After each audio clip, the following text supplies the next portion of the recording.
Hi friends, ഞാൻ ഇന്ന് വന്നിരിക്കുന്നത് ചപ്പാത്തി ചിക്കൻ ഷവർമ എങ്ങനെയാണ് ഉണ്ടാക്കുന്നതെന്ന് കാണിക്കാൻ വേണ്ടിയിട്ടാണ്.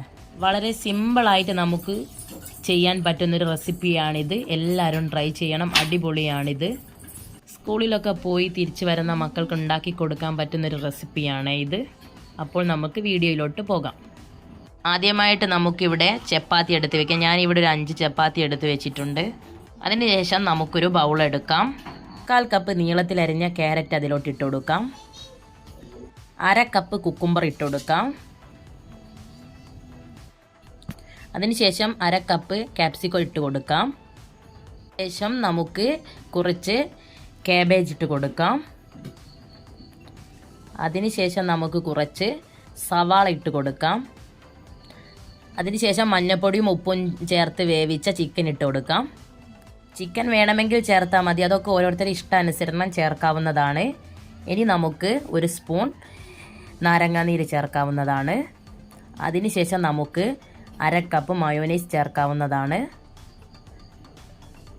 മയോനൈസ് കുറച്ച് ചേർത്താൽ മതി, വേണമെങ്കിൽ നമുക്ക് പിന്നീട് ചേർക്കാം. ഞാൻ കുറച്ച് മാറ്റി വയ്ക്കുന്നുണ്ട്. ഇനി ആവശ്യത്തിന് നമുക്ക് ഉപ്പ് ചേർത്ത് കൊടുക്കാം. അതിനുശേഷം കുറച്ച് കുരുമുളക് പൊടി ചേർക്കാവുന്നതാണ്. ഓരോരുത്തരുടെ ഇഷ്ടാനുസരണം ചേർക്കാവുന്നതാണ്. എന്നിട്ട് നന്നായിട്ട് മിക്സ് ചെയ്തെടുക്കാം. നന്നായിട്ട് നമ്മൾ മയോനൈസും എല്ലാം നന്നായിട്ട് മിക്സ് ചെയ്യേണ്ടതാണ്. നന്നായിട്ട് മിക്സ് ചെയ്ത് എടുക്കാം.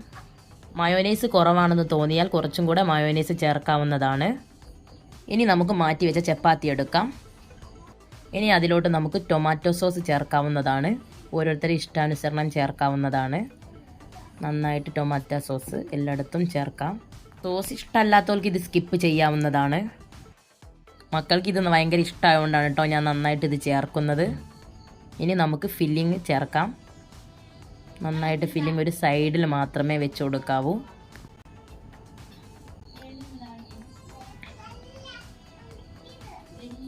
എന്നിട്ട് നമുക്ക് റോൾ ചെയ്തെടുക്കാം.